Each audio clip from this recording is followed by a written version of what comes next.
Now, I wanted to stop you on that part because I don't want you to go too fast because a lot of people are learning who you are right now. Right. So we got a lot of catching up to do. So I'm going to lay down a scenario. I want you to pick it up and run with it. That's what I want. In the 70s, New Jersey was different. It was a lot of club music, a lot of dancing. 70s, it was a lot more, let's just say the hood was more regulated. And we had a definite sound. So when hip hop was like El Dorado, Diablo, Kung Fu, whatever the guy's name was, David Carradine, he was walking down the block and nobody knew what hip hop was yet. Yep. How did hip hop hit New Jersey, and then how were you instrumental in helping it change the game? Well, you know what? I'm gonna tell you the story, man. You know, and my man Jabba Bomani, you know, that's a good brother right there. Knows, you know what I'm saying? I was down with a label early in the game, you know, Big House Records, Golden Platinum Productions. Now, I'm gonna whiz through that. That was a good time. You know, I had a group called Too Dangerous. Before I was G-Rock and the C&D Coalition, I was just G-Rock from Too Dangerous. That was the 80s, the early 80s. But I met a girl. I'm gonna go fast forward this. I met a girl and she lived in Inglewood. She lived in Inglewood. I was going with her, but little did I know, she was a singer that came to the label. You know, that was right when I was about to leave my manager. But you know, when I went independent, I went totally independent at that point. And she had a record. She pressed a record. I don't enjoy records. I was like, word, what's up with this? And she was like, yeah, you know, I put it out there. Sugar Hill Records was, you know, was for with the Rappers Delight.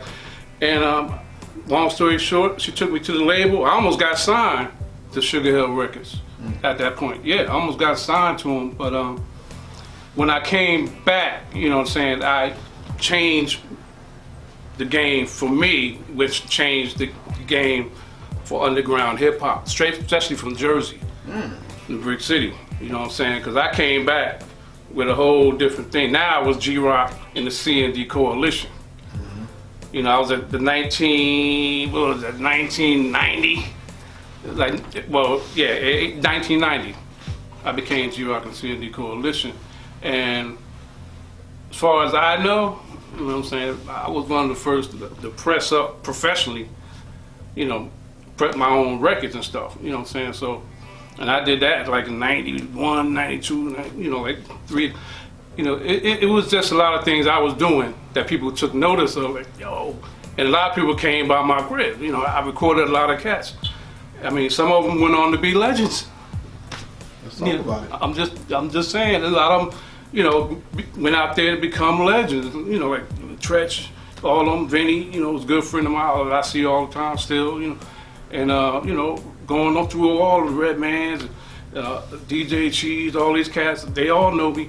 You know, we all go back to that beginning when Jersey was coming up and stuff like that there. And I was instrumental, definitely instrumental in building that, you know, that platform as far as the Jersey hip hop early.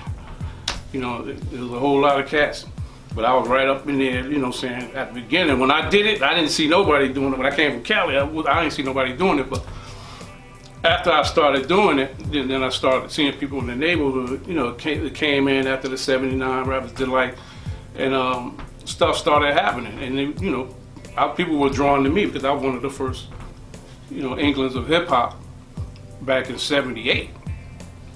This was happening in 78. So when 79 came, they already knew I was going to, you know, I was going to be one of the first ones to have something to do with it because I was already DJing. In 78, I was DJing. Yeah, and you spoke about the disco era. I actually, you know, was a part of that, you know what I'm saying, due to my cousin teaching me how to mix when I was like 15.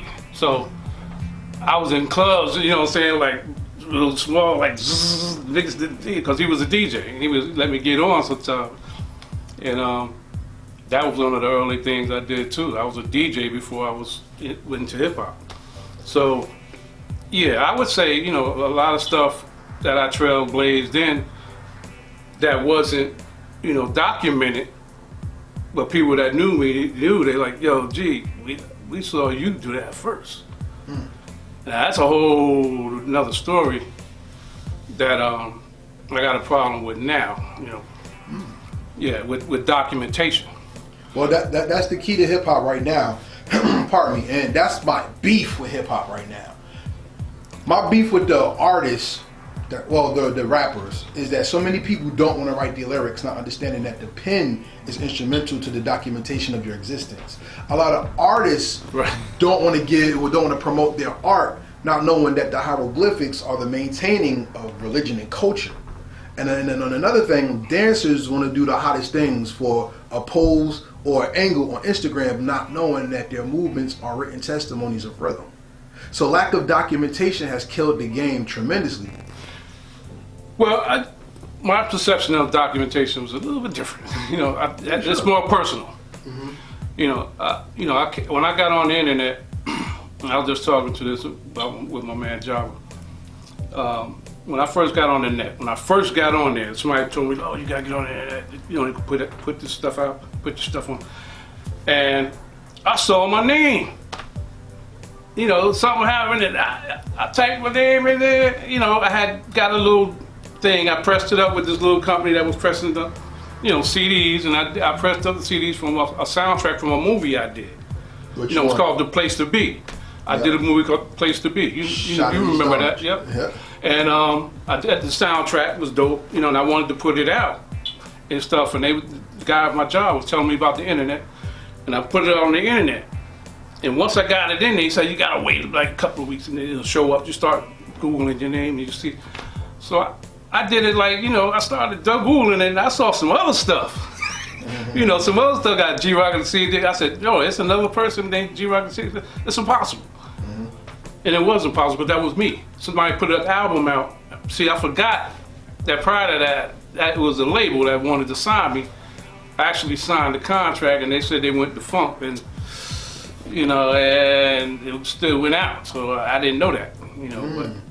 But quote unquote, being the creative guy that I was, innovative, and I had just used that to my advantage. I just used it to my advantage. I was all right. They put that out. That's me. Let me put all the rest of my stuff out. You want to hear me? You're gonna hear me. So I worked it to my advantage, you know. And you know, it's my thing. This is my thing here.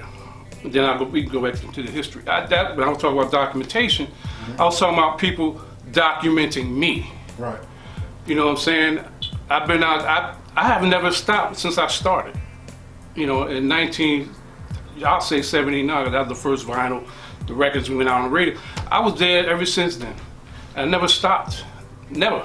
You know, people know me. I mean, people that went on to be legends, people that are legends, were legends before I met them anyway, they know me. You know, and I always Google myself and stuff like that, but I don't see proper documentation from Jersey. The history of Jersey is being told right here. You know what I'm saying? You got people from the 80s, you know, and everything, with all due respect. I know and love all of them. I'm proud of them. You know, I've seen them all come in. But I don't see my name in the list. That's the documentation I have, because I've been online for I've been there about 12 years now on the internet since it started. And I put it out there. I mean, it ain't no doubt about it. You know, they know who G-Rock is. But my thing is, I represent Jersey. This won't get that. I represent Jersey. And I want to be documented as such. That's all I want. That's the only thing I have with the internet and whoever's documenting stuff with the Wikipedias and, you know, all that stuff there. I just want to be, I represent New Jersey. You know, Bricks, I represent the Bricks, but I represent the whole Jersey. I just want to, when I go in there, I want to see that. I want to see people that's teenagers, you know, they saying this is the history of hip hop. And they go back as far as, you know, cats that came out in the 85 and 88 and all that stuff. I'm like, no, I mean, I need to be included on that. That's my only thing is like, you know, what's up with that? That's all I got to say about that. No, that's pure fact, because even when I talk to some of the people who are considered legends now, they like come back to you. I mean, you know, shout out to Double O, one of my favorite MCs of all time. He tells me how he produced him and his brother's first tracks. You know what I'm saying? Yeah. I mean, we talk about Govmatic. You know what I'm saying? And I mean, I know him all. Rest in peace to That's what Gov. I'm saying. Rest in peace to Gov, man. He was a good friend of mine. He always bigged me up. I'm like, what you bigging me for? I mean, I'll big you up. We always bigged each other up. yeah. So we had that love. We had that Brick City love. I mean, anybody that's come from the bricks, from bricks history, they gotta know me. I was always there. You know what I'm saying? So all I want to be is that inclusion. You know. Right. You always want to have your place because a lot of people lie. You know. They do. They do. And one of the biggest lies that people tell is that they say I don't like attention. They're lying because some of the most positive attention you can get is recognition. That's it. And recognition is the key to longevity. And it's only right because you put the work in, especially if you put the amount of work that I put in. I put in a lot of work. You know what I'm saying? And you seeing it on there, but I lost a lot of work. But what you see out there is what I put in, and I'm still doing new work. It's not like, all right, this is G-Rock history. We got stuff from the 90s and all, they put out my 90s stuff. How were they able to do that if I had a history in the music in the 90s? And they could do it in the 80s. It don't matter to me. I mean, I still got all that stuff, but I'm saying, and I'm still doing stuff. You know, I got, presently, they just put out, you know, an anthology from the 90s archive, but I'm actually working on the EP now that's coming out, you know, it's coming out soon. And you're going to see some creativity and innovation right there. But that's all I wanted. I don't want to be the richest guy in the world. I don't want to be, you know, a fashion plate. I want to be inclusive. When you talk about Jersey hip hop, Brick City's finest and all that stuff, I should be included into it. You know what I'm saying? I deserve that much. That's all I want, you know, because I love hip hop. You know, I really don't glorify the money aspect of it. You know, I get what I deserve. You know, I'll take it. You know, I get what I deserve. But I don't think about that when I'm doing it because on purpose. Because that makes me better. It makes me think better. It makes me more creative. Because it ain't holding nothing against me. You know what I mean? They can't stop me. So that's the only thing that hip hop, as far as me personally, and I'm gonna get up off of that, is just the inclusion. You know, in the itinerary. You know, there's a lot of cats out there, and there's other cats that's not on the list. Like you say, you talk about people that are legends. I know a lot of cats that should be on that list. You know, they're not there. You know, they put in some work. You know, but I'm still here. That's why I'm saying, look, and I'm here for that reason. That's all I want. Y'all love my music. Y'all love the legacy of G-Rock and the CND Coalition. You know, let the world know. You know.